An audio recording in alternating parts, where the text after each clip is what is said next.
Hello students, अस्सलाम वालेकुम। मैं हूं खालिद हुसैन और आप देख रहे हैं chemistry with Khalid Hussain. I hope you are fit and fine. So we will move toward our topic Boyle's law. Today we will discuss that what is Boyle's law and also its graphical representation, and also along with the problems. In addition to that, we will also discuss the some applications of the Boyle's law. So Boyle's law is given by a scientist in 1660. In 1660, a scientist named as a Boyle. That law is given by Boyle actually. So we will discuss its statement actually. What is Boyle's law? Definition, we can say that at constant temperature,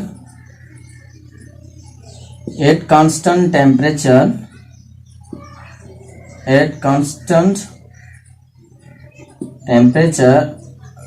volume of given mass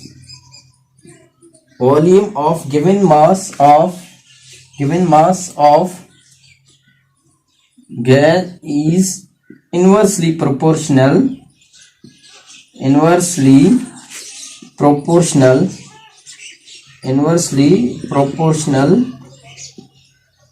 to its pressure. तो statement क्या है Boyle's law की? Eight constant temperature, जब आप temperature को constant रखेंगे, temperature is constant, the volume of given mass of gas, और जो आपका जो अमाउंट होगा गैस का, अगर वो भी आप कांस्टेंट ले रहे हैं, तो फिर क्या होगा? वॉल्यूम और प्रेशर के बीच में जो रिलेशनशिप होगा वो इनवर्स का होगा. It means volume is inversely proportional to its pressure. जब आप क्या करेंगे? प्रेशर, जब आप टेम्परेचर को और जो अमाउंट आप गैसेस का ले रहे हैं वो अगर आप दोनों कांस्टेंट रखते हैं, तो वॉल्यूम जो है वो क्या है? Volume is actually inversely proportional to the pressure. Mathematically अगर हम एक्सप्रेस करें इसे, तो volume is inversely proportional to its pressure. अगर हम इस प्रोपोर्शनलिटी को अगर हम खत्म करना चाहेंगे तो कोई कांस्टेंट देंगे, तो we will k v is equals to k is a constant known as a p. तो हम सिंपली इसे ऐसे लिखते हैं, p v is equals to k. It means p v is equals to k.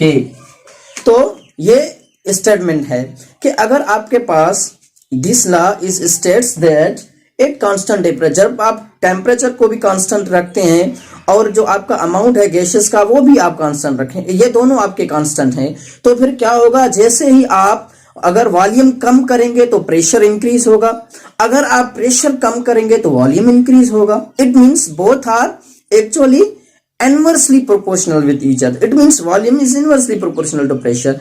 अगर आप वॉल्यूम को increase करेंगे तो प्रेशर कम होगा, अगर आप वॉल्यूम को डिक्रीज करेंगे तो प्रेशर इंक्रीज होगा. This is inverse relationship. It means, तो एक तो ये स्टेटमेंट था. अगर हम इस मैथमेटिकल इस फॉर्म को देखें तो यहां से भी हम इसको डिफाइन कर सकते हैं. कैसे डिफाइन करेंगे? Eight constant temperature the product of pressure and volume is always constant. The product of pressure and volume is always constant. अगर आप टेम्परेचर कांस्टेंट रखते हैं तो this is also in the statement of the Boyle's law. अब इसको कैसे समझें? For suppose मेरे पास प्रेशर जो है वो मेरे पास 2 atm है, और अगर वॉल्यूम की बात करूं तो फॉर सपोज वॉल्यूम हमारे पास है 5 dm cube. Volume is 5 dm cube.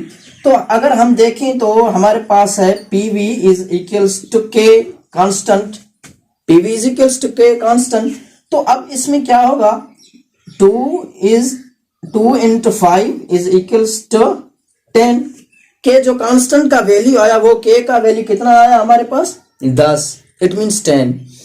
अगर इस लॉ के मुताबिक अगर आप एक चीज को बढ़ाएंगे तो सेकंड वन विल डिक्रीज, अगर आप वॉल्यूम को डिक्रीज करेंगे तो प्रेशर इंक्रीज होगा, अगर आप वॉल्यूम को इंक्रीज करेंगे तो प्रेशर डिक्रीज होगा। तो ये इस लॉ का अब हम यहां से भी प्रूफ करेंगे। कैसे देखें, अब मैं क्या करता हूं, अब मैं प्रेशर जो है वो हाफ ले रहा हूं। पहले मैंने प्रेशर 2 एटीएम लिया, अब मैं प्रेशर को 1 एटीएम रखूंगा। अगर प्रेशर अगर मैं 1 एटीएम, प्रेशर मेरे पास कितना है 1 एटीएम, और अगर हम टेम्परेचर की बात अगर हम वॉल्यूम इट इज रिक्वायर्ड और के का वैल्यू डेफिनेटली हमारे पास 10, क्योंकि the value of K is constant. हम इसको अब समझ रहे हैं। तो P into V is equals to K, definitely ये हमारे पास रिलेशनशिप है ना। अगर मैं वॉल्यूम को लूं तो definitely P will goes down and this relationship will win. Now V is equals to, it means K का वैल्यू 10 है, 10 divided by 1 same is a 10। तो जो आपके पास वॉल्यूम होगा वो आपके पास क्या होगा 10 dm क्यूब, 10 dm क्यूब आपके पास वॉल्यूम है। तो देखें पहले क्या था, पहले जब 2 एटमॉस्फेयर इट मींस 2 एटीएम जब प्रेशर था तो वॉल्यूम कितना था 10 था। अब हमने क्या किया कि प्रेशर को हाफ किया, it means pressure is half now. जब हमने प्रेशर को 1 एटीएम लिया, इट मींस 1 एटमॉस्फेयर प्रेशर जब हमने लिया तो वॉल्यूम क्या हुआ डबल हुआ। तो ऐसे ही होगा, definitely they are inversely proportional to each other. The volume is 10 और देखें the product of pressure and volume is always constant. The product of pressure and volume is always constant at constant temperature। तो ये दोनों forms थे, ये theoretical form और ये mathematical form था कि बॉयल्स लॉ को कैसे जो है डिफाइन किया जाता है। और यहां से भी हमने प्रूव किया कि definitely pressure and volume are inversely proportional to each other. जैसे हमने इसमें लिया, हमने क्या किया कि हमने प्रेशर को हाफ किया, जैसे ही हमने प्रेशर को हाफ किया तो वॉल्यूम जो था वो डबल हो गया। तो ऐसे ही ये रिलेशनशिप चलता रहेगा। ग्राफिकल रिप्रेजेंटेशन है, देखें सबसे पहले वॉल्यूम जो है वो y एक्सिस पे है और जो प्रेशर है वो x एक्सिस पे है। जब इनका एक आपस में जो रिलेशन था इन्होंने दिया तो जो कर्व था वो क्या बना हाइपरबोला कर्व जो है वो ऑब्टेन हुआ। अब नॉर्मली अगर एमसीक्यूज के बिहाफ से भी आपसे पूछा जाए कि जो बॉयल्स लॉ है, बॉयल्स लॉ के में जब वॉल्यूम और प्रेशर में जो कर्व है आपका वो क्या आता है, तो definitely hyperbolic curve is obtain. अगर नॉर्मली आपसे इस रिलेशन में पूछा जाए कि V the curve between V and inverse of P, तो फिर लीनियर कर्व होगा। अब इसको मैथमेटिकली थोड़ा सा समझते हैं। नॉर्मली देखें this one is a linear equation, mathematical ये इक्वेशन है y is equals to mx plus c। y it means y axis पे जो वैल्यू होगा वो हम कर्व में रखेंगे, एक x जो है वो x एक्सिस में जो कर्व जो है वैल्यू होगा वो हम रखेंगे जो भी है। और जो m है यहाँ एक ग्राफ को रिप्रेजेंट कर रहा है, इट मींस। और जो इसके अलावा जो c है, c इज एक्चुअली इंटरसेप्ट। अगर c का वैल्यू 0 है तो इट मींस इंटरसेप्ट जो होगा वो कर्व जो आपका बनेगा वो लीनियर बनेगा। इट मींस जैसे हमने यहाँ बनाया, मैं समझाता हूँ आपको फर्दर। तो ये ऐसे है। अगर हम नॉर्मली इसको हम अगर समझें तो दिस वन इज, अगर आपने शायद पढ़ा ही होगा या आप आगे पढ़ेंगे तो ये एक इक्वेशन है PV is equals to nRT। This one is ideal gas equation, PV is equals to nRT। अगर मैं यहाँ V को जस्ट रखूं तो P definitely will goes down, it means V is equals to nRT upon P। मैं इसको ऐसे भी रीअरेंज करके लिख सकता हूं कि V इज इक्वल, क्योंकि ये जो है वो डाउन में है, it means this one upon these things. Now 1 upon P into nRT, ये मैं ऐसे भी लिख सकता हूं। तो अगर हम इस इक्वेशन को देखें तो definitely this looks like this, it means अब इस पे ये फिट हो रहा है। क्योंकि हमने y एक्सिस पे V ही रखा, y एक्सिस पे हमने V ही रखा डेफिनेटली। और यहाँ जो 1/P this one is upon the x axis, तो ये जो है वो x एक्सिस पे है, this one is upon the x axis. 1 upon B and nRT is equal to what m, it means जो आपका ग्राफ बनेगा वो nRT ही होगा। और c का कोई वैल्यू है ही नहीं तो डेफिनेटली हम 0 कंसीडर करेंगे, क्योंकि यहाँ इक्वेशन में कुछ अभी तक इट मीन्स फर्दर बचा ही नहीं, तो डेफिनेटली हम जीरो कंसीडर करेंगे। इट मीन्स के आपका जो ये सी इंटरसेप्ट है कि आपने जो ग्राफ को प्लॉट करना है उसको इंटरसेप्ट इससे ऐसे करना है कि वो ओरिजिन से क्रॉस करे, तो definitely this one is origin, actually this one is zero origin. तो यहां जो कर्व था v इंटू 1/p वो क्या बना हमारा, डेफिनेटली वो हमारा लीनियर बना। क्यों? क्योंकि हमने इंटरसेप्ट को देखा कि इंटरसेप्ट जीरो है, तो इट मींस जो आपका कर्व बने वो जीरो से पास हो, वो ओरिजिनल पॉइंट से पास हो। क्योंकि ये y एक्सिस है, ये x एक्सिस है और इसका जो जीरो है, इट मींस इनका जो न्यूट्रल पॉइंट है वो यहां से है, तो ये जो आपका कर्व बनेगा वो क्या बनेगा, लीनियर कर्व बनेगा। तो ये दो जो है वो ग्राफिकल रिप्रेजेंटेशंस थे। अब हम जो है वो कुछ इनका और फर्दर हम इनके जो है वो प्रॉब्लम्स करेंगे। प्रॉब्लम करने से पहले इस चीज को थोड़ा सा समझना बहुत लाजम है कि अगर जो हमने फर्स्ट इक्वेशन लिखा PV is equals to constant, it means product of pressure and volume is constant. अगर उसमें हम देखें कि जो if P1 and V1 are the initial pressure and volume, अगर P1 और V1 हम कंसीडर करें कि ये these are the initial pressure and volume, then we can say that P2 and V2 will be its final pressure and volume। क्योंकि यहाँ change हो रहा है, जैसे कि हमने कहा कि अगर प्रेशर आपने वॉल्यूम को इंक्रीज किया, अगर आप वॉल्यूम को बढ़ा रहे हैं तो प्रेशर कम होगा, तो ये चेंजेस आएंगे डेफिनेटली। तो यहाँ हम एक इक्वेशन जो है वो बनाना चाहेंगे। तो definitely if P1 and V1 are the initial pressure and volume, then P2 and V2 will be its final, definitely।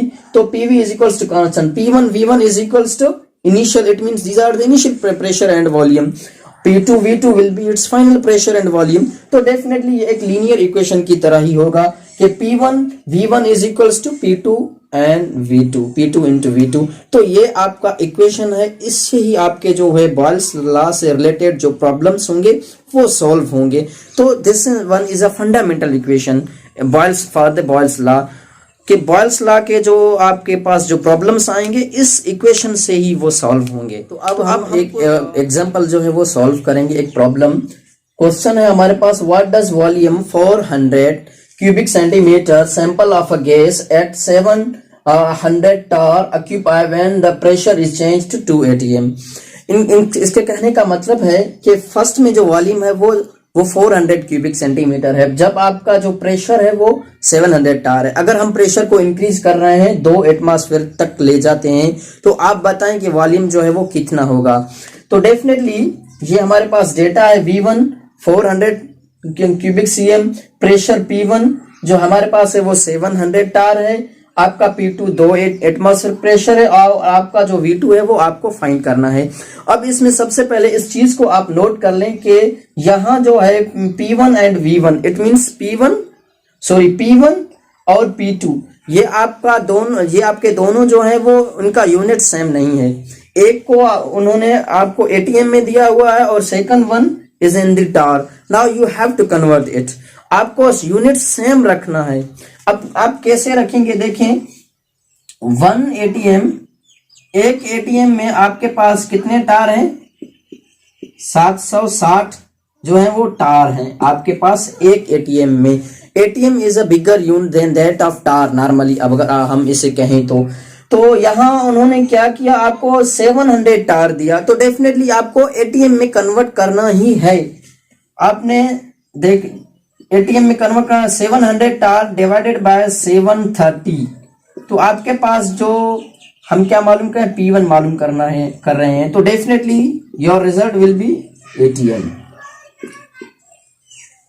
तो अब आपका इक्वेशन आप लगा सकते हैं इजीली और इससे मालूम कर सकते हैं आपका जो प्रेशर है वो कितना होगा। प्रेशर P1 को अगर आपने 0.92 ATM, तो यहां से आपने इसको सॉल्व किया, तो अब आप डायरेक्टली इक्वेशन को यूज करके इस प्रॉब्लम को सॉल्व कर सकते हैं। एक चीज आप नोट कर लें कि अगर यूनिट सेम है सबके, तो आपको अलो है कि आप ऐसे ही कर सकते हैं डायरेक्टली। अगर यूनिट्स आप देख रहे हैं कि यूनिट्स डिफरेंट है, तो यूनिट्स की कन्वर्जन आपको आनी चाहिए। 1 ATM इज इक्वल्स टू 760 टार। तो डेफिनेटली अब हमें इक्वेशन का पता है, बॉयल्स लॉ के P1 V1 is equals to P2 V2, this one is equation. Now V2 हमें फाइंड करना है डेफिनेटली, तो P2 नीचे जाएगा और P1 into V1, this one is our equation. Now V2 is equals to P1 pressure आपका 0.92 और इसको आपने मल्टीप्लाई करना है V1। V1 आपके पास कितना है, 400 सेल्सियस है आपके पास, सॉरी 400 क्यूबिक सीएम है। और आपका जो P2 है वो P2 इज 2। सिंपली जब आप इसको सॉल्व करेंगे तो आपका आंसर जो आएगा 184 क्यूबिक सीएम। तो this one is your final result, this one is your final result. सबसे पहले आपने क्या करना है कि जस्ट जो यूनिट्स हैं उनके कन्वर्जन को कुछ सीखना है। यूनिट कन्वर्जन आपको आनी ही चाहिए, तभी आपके जो प्रॉब्लम्स होंगे वो डेफिनेटली सॉल्व हो सकते हैं। तो ये जो था वो हमने प्रॉब्लम भी सॉल्व किया। अब हम now we will discuss about the applications of the Boyle's law. Normally, first of all, gases are stored at high pressure so they can occupy less volume. क्योंकि ये बॉयल्स लॉ का हमने relationship पढ़ा है जो कि इनवर्सली प्रोपोर्शनल है volume और प्रेशर आपका आपस के साथ। अगर हम जो है प्रेशर अगर हम ज्यादा करेंगे तो डेफिनेटली वॉल्यूम कम होगा। तो नॉर्मली जब गैसेस को किसी भी पर्पस के लिए स्टोर किया जाता है तो हाई प्रेशर पे ऑफन जो है वो स्टोर किया जाता है। क्यों हाई प्रेशर पे, क्यों? क्योंकि जो गैसेस हैं ताकि वो वॉल्यूम कम ऑक्यूपाई कर सकें। तो this is first application normally. उसके अलावा जो ह्यूमन ब्रीथिंग सिस्टम है, इट मींस और ब्रीथिंग सिस्टम, तो उसके लिए भी इस लॉ को ही नॉर्मली जो है वो इस लॉ से वो ब्रीथिंग सिस्टम भी रिलेटेड है। कैसे? सबसे पहले देखें, when we breathe in the diaphragm is lowered. जब भी हम ब्रीथ करते हैं इट मींस हम जो है वो सांस लेते हैं, क्या होता है कि जो हमारा डायफ्राम है एक्चुअली वो क्या होता है वो डाउन हो जाता है, इट मींस लोवर्ड हो जाता है। उसके बाद एंड चेस्ट वॉल एक्सपांडेड, जो चेस्ट वॉल है हमारा वो एक्सपैंड हो जाता है। उससे होता क्या है, इन result the volume of chest cavity increases. जो चेस्ट कैविटी हमारा है उसका जो वॉल्यूम है वो इंक्रीज हो जाता है। इसके इन result what happen and the pressure is decreases. जैसे ही वॉल्यूम इंक्रीज हो रहा है चेस्ट कैविटी का तो अंदर जो प्रेशर है वो कम होता है।